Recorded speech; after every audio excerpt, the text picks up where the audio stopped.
وہ کہتی ہے پیر صاحب انہوں دسیا جے نا کہ میں تمہیں آخیا سی انہیں گلاں چ انہوں آخیا جے میرے نال بولے تو صحیح کرے انہوں دسیو نا میرے نال بگڑ جائے گا انہوں آخیا جے نا میں تمہیں شکایت ہے پر نہ انہوں گلاں سمجھایا جے کہ میرے نال اچھی نہ بولیا کرے میں تکلیف انہوں آکھیو نا او یار کیا کائنات میں حضور سے بڑا بھی کوئی ہے لیکن حضرت حلیمہ سعدی آئی ہیں تو کیا میرے نبی اٹھ کے کھڑے نہیں ہو گئے حضور نے اکرام دیا تو اکرام دینے سے قد بڑا ہوتا ہے چھوٹا تو نہیں ہوتا خدا را اپنے بڑوں کا اکرام کرنا سیکھیں انہوں نے کسی نے آپ کو جگہ دی ہوگی کسی نے آپ کو نوکری دی ہوگی لیکن ماں باپ نے تو زندگی دے دی اولاد کو جوانیاں دے دی سارا کچھ دے دیا اور بچے ہیں کہ سمجھتے نہیں احترام کے جذبے اپنی طبیعت میں لائیں بے ادب نہ بنیں سوء ادب نہ کبھی کریں آپ نہ کبھی کوئی ایسا کام نہ کریں جس سے نہ تکلیف بڑھے جس سے آزمائش بڑھے آپ احترام والے رہیں گے تو خود بھی سجے سنورے نکھرے رہیں گے اپنے بزرگوں کو پہل کریں بزرگوں کی طرف یعنی آپ گھر کے اندر چھپا کے سیب اپنے کمرے میں نہ لے کے جائیں چھپا کے چیزیں نہ رکھیں بلکہ پہل کریں بوڑھے ابا سے پہل کریں اپنی والدہ سے وہاں سے آغاز کریں آپ دیکھیں برکتیں کتنی ہوتی ہیں میں کچھ باتیں مجھے لطف دیتی ہیں میرے کچھ سنگی ہیں 3 بھائی ہیں اکٹھے مجھ سے بیعت ہیں میرے ساتھ بڑا پیار کا رشتہ ہے تو کبھی کبھی نہ خدمت کرنے کا دل کرتا ہے ان میں سے کسی کا کہ چلیں حضرت صاحب آئے ہیں تو ہم کچھ نذرانہ پیش کریں تو اپنے بڑے بھائی کو وہ تھماتے ہیں کہ جناب آپ یہ کام کریں اللہ تعالیٰ کا شکر ہے میری جیب کم ہی خالی رہتی ہے اس کا فضل رہتا ہے لیکن وہ پیسے لینے سے زیادہ یا تحفہ لینے سے زیادہ یا پھول پکڑنے سے زیادہ اس بات کی مجھے خوشی ہوتی ہے کہ کتنے نرالے ہیں بڑے کو آگے لگاتے ہیں تو برکت تو حاصل کرتے ہیں اس لیے کہ برکتیں ہمیشہ بڑوں سے ہوتی ہیں بڑوں سے ہمیشہ برکتیں یہ پھول کا تحفہ بڑے بھائی کو دے کے جب آگے کیا جاتا ہے تو میرے دل کو اچھا لگتا ہے مجھے قرار آتا ہے کہ یار یہ لہجہ ٹھیک ہے یہ انداز یہ ٹھیک ہے اپنے بڑوں کو آگے رکھیں بڑوں کو کلام کرنے کا موقع پہلے دیں گھر میں کوئی چیز لائیں تو تقدیم کریں ہمارے ہاں نا اب جو استادی شاگردی آئی ہے نا یہ بڑی خطرناک ہے ہمارے ایک قاری صاحب تھے ایک مدرسے میں پڑھاتے تھے بڑا مارا کرتے تھے اور میں انہیں مذاق بھی کرتا تھا کبھی کبھی عذرائے محبت مزاح کرتا تھا میں ان سے کہتا تھا قاری صاحب آپ شاید مار کھا کے پڑھیں اس لیے بچوں سے بدلہ لیتے ہیں تو کچھ دن پہلے کچھ عرصہ پہلے ملاقات ہوئی تو میں ان کے ادارے کے قریب سے گزر رہا تھا تو میں نے ان کا نا وہ ڈیسک وغیرہ چیک کیا تو ان کے پاس نا سوٹی علیحدہ ہوتی تھی پائپ 2 قسم کے علیحدہ ہوتے تھے پانی والا علیحدہ اور گیس والا علیحدہ بڑا مارتے تھے بچوں کو مجھے بھی اختلاف تھا اس بات سے میں ان کو گزارش بھی کرتا تھا تو میں گیا تو وہ جس طرح خیر استاد کمال کے تھے انہوں نے بڑے کامیاب حافظ تیار کیے اور ویسے بھی بندہ بڑا بااصول بڑے اچھے بڑے نفیس میں نے ان سے کہا کہ وہ خیر ہے سوٹیاں کدھر گئیں آپ کی کہنے لگے حضرت صاحب نہ شاگرد رہے نہ استاد رہے نہ وہ ماں باپ رہے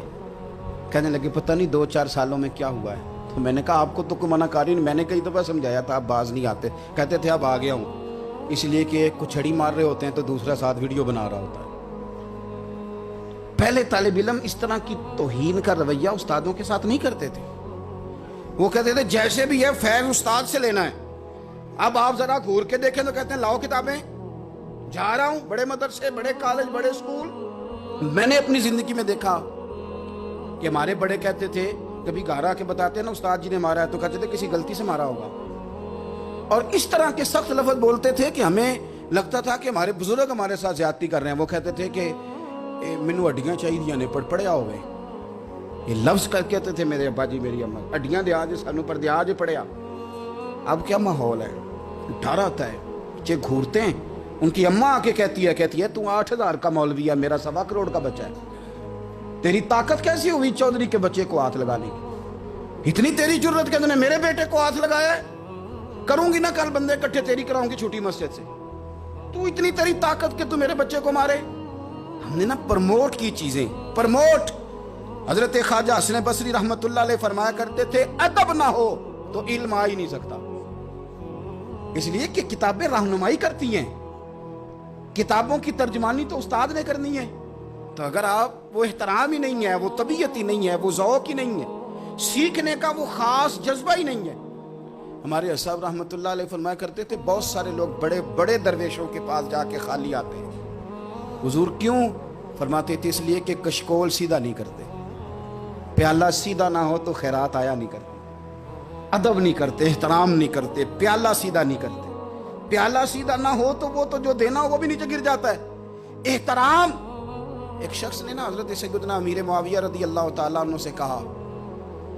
کہ میں نے زیارت کرنی ہے حضرت امام حسین رضی اللہ تعالیٰ عنہ کی، مدینہ شریف جا رہا ہوں، میں نے ان کو پہلے دیکھا نہیں ہوا، تو مجھے بتائیے امام علی مقام رضی اللہ تعالیٰ عنہ کو میں کیسے پہچانوں گا؟ تو ابن عساکر دیکھیے گا حضرت امیر معاویہ رضی اللہ تعالیٰ عنہ فرمانے لگے تو مدینہ شریف جانا، ایک شخص لوگوں کے حلقے میں بیٹھ کے لوگوں کو دین پڑھا رہا ہوگا، مسجد نبی میں وہ چمکتا ہوا چہرہ لوگوں کو قرآن و سنت کی تعلیمات سے روشناس کر رہا ہوگا، اور فرمایا اس کے ارد گرد لوگ اس ادب سے بیٹھے ہوں گے کہ جیسے ان کے سروں پر پرندے بیٹھے ہوئے ہیں، ذرا حرکت کی تو پرندے اڑ جائیں گے. فرمایا جب وہ نورانیت والا ماحول تم دیکھو اور اتنے با ادب شاگردوں کے بیچ بیٹھی ہوئی ایک نورانی ہستی کو دیکھو تو سمجھ لینا وہی حسین ابن علی، وہی ہے امام علی مقام امام حسین، کہ جو اس احترام کے ساتھ لوگوں کو انہوں نے آداب سکھائے ہیں، اس طرح انہوں نے لوگوں کو سمجھایا ہے. تو ان کے شاگردوں کا یہ رنگ ہے کہ وہ تو سر نہیں ہلاتے کہ کہیں پرندہ نہ اڑ جائے. اس انداز میں جب لوگ، مجھے بات یاد آ گئی، امام احمد بن حنبل رحمۃ اللہ علیہ بہت بڑے محدث تھے. تو مجھے پتہ ہے اگر آپ مجھ سے پوچھیں گے نا اس دور میں فقہ سب سے بہترین کس کو آتی ہے تو میں آپ کو بتا سکتا ہوں، جو کہ میرا شعبہ ہے نا. آپ پوچھیں گے صرف ناو کا استاد کون اچھا ہے تو میں بتا دوں گا کہ کہاں پہ ہے، کون ہے، میرا شعبہ ہے. اسی طرح سے میڈیکل کے شعبے سے وابستہ لوگوں سے آپ پوچھیں گے کہ ہارٹ کا ڈاکٹر کون سا اچھا ہے تو بتا دیں گے. پوچھیں گے بھئی میں نے ایک ناک کان گلے کے ڈاکٹر کے پاس جانا ہے، تو جس کا جو شعبہ ہے اسے پتہ ہوتا ہے. مدرسے کے بچوں کو بھی پتہ ہوتا ہے کہ کون سا آدمی کہاں بہترین پڑھانے والا ہے. ایک بزرگ تھے شاہ بقی الدین ابن مخلد، وہ کہتے ہیں مجھے پتہ چلا کہ اس دور میں نبی کریم علیہ السلام کی حدیث جو سب سے بہترین پڑھاتے ہیں وہ امام احمد بن حنبل ہیں. ان کو حضور کی حدیث سے جو خاص شغف ہے وہ کسی اور کو نہیں. کہتے ہیں میرے دل میں لو لگ گئی، حالانکہ میں امیر گھرانے سے تھا. میں کشتی میں بیٹھا امام احمد بن حنبل کے پاس آنے کے لیے، رستے میں طوفان آ گیا، کشتی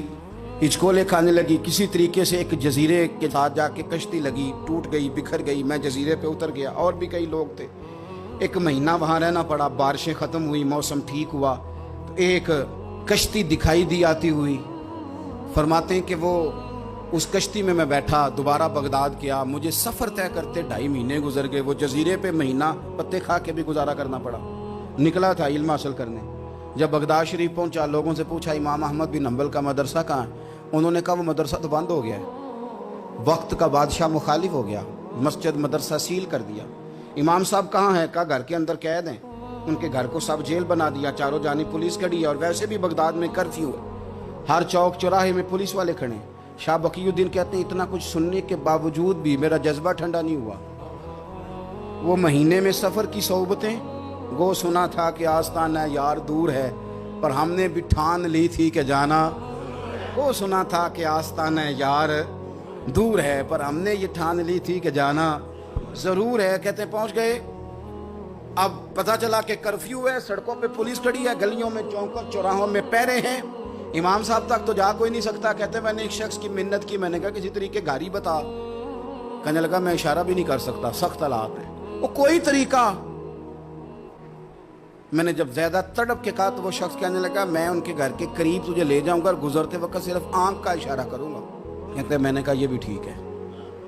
ان کے گھر کے تیری تلاش میں پھرے نا ہم جنگل پہاڑ اور دشت میں.